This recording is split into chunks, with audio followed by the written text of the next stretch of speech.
ലോകകപ്പ് ഹീറോയായ സഞ്ജു സാംസൺ സിംബാബ്വെ സീരീസിൽ നിന്ന് പുറത്തായതിന് പിന്നാലെ അതിരൂക്ഷ വിമർശനങ്ങളാണ് BCCIക്കും സെലക്ടർമാർക്കും മുൻ താരങ്ങളിൽ നിന്നും പ്രമുഖ കമന്റേറ്റർമാരിൽ നിന്നും ആരാധകരിൽ നിന്നും ലഭിച്ചുകൊണ്ടിരിക്കുന്നത്.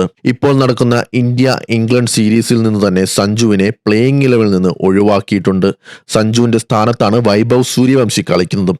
എന്നാൽ കളിച്ച 2 മത്സരങ്ങളിലും മികച്ച പ്രകടനമൊന്നും പുറത്തെടുക്കാൻ വൈഭവ് സൂര്യവംശിക്ക് കഴിഞ്ഞില്ല എന്നതും ഇന്ത്യൻ ടീം നേരിടുന്ന വെല്ലുവിളിയാണ്. അതിനിടയിലാണ് സിംബാബ്വെയുമായിട്ടുള്ള ഇന്ത്യയുടെ സീരീസിൽ നിന്ന് T20 സീരീസിൽ നിന്ന് സഞ്ജുവിനെ പുറത്താക്കിയത്. ഇത് എന്തിന്റെ അടിസ്ഥാനത്തിലാണ് പുറത്താക്കിയത് എന്നാണ് മുൻ താരങ്ങളും നിരീക്ഷകരും ചോദിക്കുന്നത്. രവിചന്ദ്രൻ അശ്വിൻ ചോദിക്കുന്നത് ഇതൊരിക്കലും ശരിയല്ല എന്നാണ്. കാരണം സഞ്ജു സാംസന്റെ തോളിലേറിയാണ് ഇന്ത്യ ലോകകപ്പ് നേടിയത്. അദ്ദേഹത്തോട് ഈ കാണിക്കുന്നത് മര്യാദ അല്ലെന്നും രവിചന്ദ്രൻ അശ്വിൻ പറയുന്നു. അതുപോലെ തന്നെ മുൻ താരവും പ്രമുഖ കമന്റേറ്ററുമായ ആകാശ് ചോപ്ര അടക്കമുള്ളവർ വൻ വിമർശനവുമായി രംഗത്തെത്തിയിട്ടുണ്ട്. എന്തുകൊണ്ട് സഞ്ജു സാംസൺ, എന്താണ് കാരണം, ഒരു കാരണവും പറയാതെ അദ്ദേഹത്തെ എന്തുകൊണ്ടാണ് ടീമിൽ നിന്ന് ഒഴിവാക്കിയത് എന്നുള്ള ചോദ്യം ആകാശ് ചോപ്ര ചോദിക്കുന്നു. സഞ്ജു സാംസൺ ഇന്ത്യക്ക് വേണ്ടി ലോകകപ്പ് നേടിത്തന്ന താരമാണ്. വെറും 3 മത്സരങ്ങൾ കൊണ്ട് അദ്ദേഹത്തെ ഒരിക്കലും അളക്കാൻ സാധിക്കില്ല എന്നും ആകാശ് ചോപ്ര പറയുന്നുണ്ട്. അതുപോലെ തന്നെ മുൻ ഇന്ത്യൻ താരങ്ങളും നിരീക്ഷകരും ആരാധകരും ഒരേ സ്വരത്തിൽ ഈ ചോദ്യങ്ങൾ ചോദിക്കുന്നുണ്ട്. ലോകകപ്പ് നേടിത്തരാൻ കാരണക്കാരനായ ഒരു താരത്തെ ഇങ്ങനെ അവഗണിക്കുന്നത് അയാളെ അപമാനിക്കുന്നതിന് തുല്യം തന്നെയല്ലേ എന്നാണ് ഇവരെല്ലാം ഒറ്റ സ്വരത്തിൽ ചോദിച്ചുകൊണ്ടിരിക്കുന്നത്. ലോകകപ്പിലെ അതിനിർണായകമായ 3 മത്സരത്തിൽ 3ലും മികച്ച പ്രകടനം കാഴ്ചവെച്ച താരമായിരുന്നു സഞ്ജു സാംസൺ. അതിൽ തന്നെ വെസ്റ്റ് ഇൻഡീസിനെതിരായ മത്സരത്തിൽ സഞ്ജു സാംസൺ പുറത്താകാതെ നേടിയ 97 റൺസാണ് ഇന്ത്യയെ സെമി ഫൈനലിലെത്താൻ സഹായിച്ചത്. ഒരുപക്ഷെ ആ മത്സരത്തിൽ സഞ്ജു ഇല്ലായിരുന്നുവെങ്കിൽ ഇന്ത്യക്ക് ഈ ലോകകപ്പ് വെറും സ്വപ്നമായി മാത്രം തുടർന്നനെ. അതിനുശേഷം സെമി ഫൈനലിൽ 89 റൺസ്, ഫൈനലിൽ 89 റൺസ് എന്നിങ്ങനെ മികച്ച പ്രകടനം കാഴ്ചവെച്ച് ടൂർണമെന്റിലെ താരവുമായാണ് സഞ്ജു സാംസൺ അന്ന് പടിയിറങ്ങിയത്. അതിനുശേഷം സഞ്ജു സാംസൺ കളിച്ചത് അയർലൻഡിനെതിരെയുള്ള 2 T20യും ഇംഗ്ലണ്ടിനെതിരെ 1 T20യുമാണ്.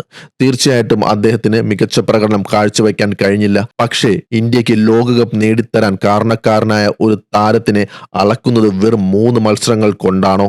അങ്ങനെയാണെങ്കിൽ ഇഷാൻ കിഷനും ലോകകപ്പിൽ ഫോമാവാത്ത അഭിഷേക് ശർമ്മയ്ക്കുമെല്ലാം അവസരങ്ങൾ വീണ്ടും വീണ്ടും നൽകുന്നു.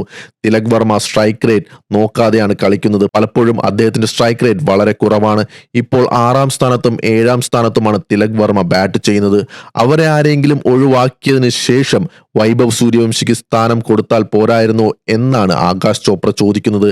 അല്ലെങ്കിൽ അഭിഷേക് ശർമ്മ, ഇഷാൻ കിഷൻ, സഞ്ജു സാംസൺ ഇവരെ റൊട്ടേറ്റ് ചെയ്ത് വൈഭവ് സൂര്യവംശിക്ക് അവസരം കൊടുക്കണമായിരുന്നു എന്നാണ് ആകാശ് ചോപ്ര വീണ്ടും പറയുന്നത്. സഞ്ജു സാംസൺ അവഗണന നേരിടുന്നത് ഇതാദ്യമായിട്ടല്ല. കരിയറിലുടനീളം അദ്ദേഹം അവഗണനകൾ നേടിയിട്ടുണ്ട്. തുടരെ 3 സെഞ്ചുറികൾ നേടിയ ശേഷം അദ്ദേഹത്തെ മിഡിൽ ഓർഡറിലേക്ക് വിട്ട് അദ്ദേഹത്തിന്റെ ഫോം നശിപ്പിച്ചത് നമ്മൾ കണ്ടിട്ടുണ്ടായിരുന്നു. അതിനുശേഷം ലോകകപ്പിലാണ് അദ്ദേഹം തന്റെ മികച്ച ഫോമിലേക്ക് തിരിച്ചെത്തിയത്. സമ്മർദ്ദങ്ങൾക്ക് നടുവിലൂടെയാണ് സഞ്ജു സാംസൺ എന്നും കടന്നുപോയിട്ടുള്ളത്. ആ സമ്മർദ്ദങ്ങളെല്ലാം താണ്ടി തന്നെയാണ് മികച്ച പ്രകടനം അദ്ദേഹം കാഴ്ചവെച്ചിട്ടുമുള്ളത്. എന്നാൽ BCCI വൃത്തങ്ങൾക്ക് പറയാനുള്ളത് മറ്റൊരു കാര്യമാണ്. സഞ്ജു സാംസണിന് തൽക്കാലം വിശ്രമം അനുവദിച്ചിരിക്കുന്നതാണെന്നാണ് BCCIയുടെ വാദം. കാരണം ഏഷ്യൻ ഗെയിംസിനുള്ള ടീമിലേക്ക് സഞ്ജു സാംസൺ ഉണ്ട് എന്നതാണ് അവർ ചൂണ്ടിക്കാട്ടുന്നത്. എന്നാൽ നിരീക്ഷകരും മുൻ താരങ്ങളും കമന്റേറ്റർമാരും ഇത് അങ്ങ് വിശ്വസിക്കാൻ തയ്യാറായിട്ടില്ല. സഞ്ജു സാംസണിന് ഇപ്പോൾ പരിക്കുകളൊന്നും ഇല്ലെന്നും ഇപ്പോൾ നടക്കുന്ന ടൂർണമെന്റിൽ പോലും അദ്ദേഹം അവിടെ ഉണ്ടുവെന്നും പല നിരീക്ഷകരും ചൂണ്ടിക്കാണിക്കുന്നു. പക്ഷേ അദ്ദേഹത്തിന് പ്ലേയിങ് 11ൽ സ്ഥാനം ലഭിക്കുന്നില്ല. അദ്ദേഹത്തിന്റെ സ്ഥാനത്ത് വൈഭവ് സൂര്യവംശിയാണ് കളിക്കുന്നത്. എന്നാൽ സഞ്ജു സാംസൺ ടീമിന് പുറത്തേക്ക് പോയതിനു ശേഷം ടീമിൽ എന്തെങ്കിലും മാറ്റം സംഭവിക്കുന്നുണ്ടോ? ടീം വിജയിക്കുന്നുണ്ടോ? ഇല്ല എന്ന് തന്നെയാണ് ഉത്തരം. കഴിഞ്ഞ മത്സരത്തിൽ ഇംഗ്ലണ്ടിനെതിരെ 76 റൺസിനാണ് ഇന്ത്യ പുറത്തായത്. അതായത് ഇന്ത്യ നേരിട്ടത് 125 റൺസിന്റെ പരാജയം. ഈ സമയത്ത് സഞ്ജുവിനെ ഒന്നുകൂടെ പരീക്ഷിച്ച് നോക്കിക്കൂടെ എന്നാണ് ആരാധകരും മുൻ താരങ്ങളും ചോദിക്കുന്നത്. സബാ കരീം അടക്കമുള്ള താരങ്ങളും ഇത് തന്നെയാണ് മുമ്പോട്ട് വയ്ക്കുന്ന ചോദ്യം. കാരണം ലോകകപ്പിൽ ഇങ്ങനൊരു അവസ്ഥയിൽ നിൽക്കുമ്പോഴാണ് സഞ്ജു സാംസൺ തിരികെ ടീമിലേക്ക് വന്ന് ഇന്ത്യയെ ആ കപ്പിനടുത്തേക്ക് എത്തിച്ചത്.